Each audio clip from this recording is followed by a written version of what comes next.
नमस्कार। घटना चक्र बुक वीडियो में आपका हार्दिक स्वागत है। आइए प्रारंभ करें इस यात्रा को, जहां हर विषय वस्तु को हम सरल, स्पष्ट और परीक्षा उपयोगी ढंग से प्रस्तुत करेंगे। नमस्कार।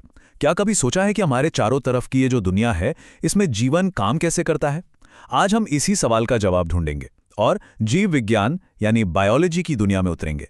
चलिए बिल्कुल बेसिक से शुरू करते हैं और देखते हैं कि यह विज्ञान आया कहां से।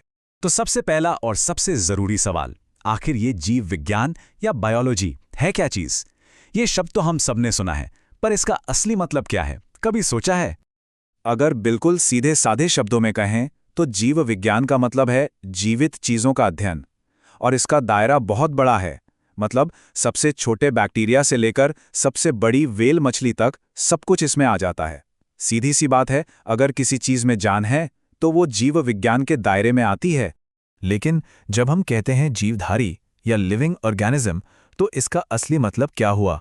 क्या इसमें सिर्फ जानवर आते हैं या कुछ और भी है? चलिए इसे थोड़ा और समझते हैं।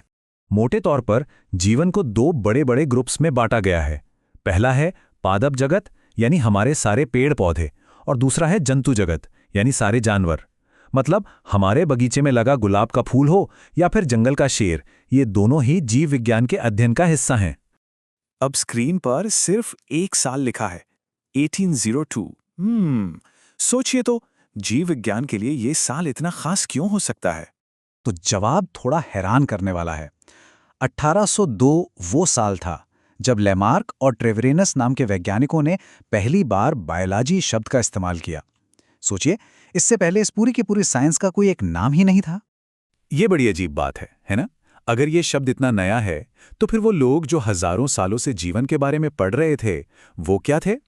और इस पूरी साइंस की शुरुआत का क्रेडिट, मतलब इसका जनक, आखिर किसे माना जाए? तो ये क्रेडिट जाता है महान दार्शनिक अरस्तु को। उन्हें न सिर्फ जीव विज्ञान बल्कि जंतु विज्ञान का भी जनक माना जाता है। कमाल की बात यह है कि उन्होंने आज से लगभग 2400 साल पहले ही जीवों को एक वैज्ञानिक तरीके से बांटना और समझना शुरू कर दिया था, और वही इस विज्ञान की असली नींव बनी। चलिए, तो अब तक जो भी बातें हमने की, उन्हें फटाफट से एक बार देख लेते हैं। तो देखिए, 4 जरूरी बातें हैं। पहली बात, जीव विज्ञान यानी जीवित चीजों का अध्ययन। दूसरी, इसमें मुख्य रूप से पेड़ पौधे और जानवर शामिल हैं। तीसरी, बायोलॉजी शब्द 1802 में आया। और चौथी और सबसे अहम, इस विज्ञान की नींव सदियों पहले अरस्तु ने रखी थी। और अब जाते जाते एक सवाल जो सोचने पर मजबूर कर देगा।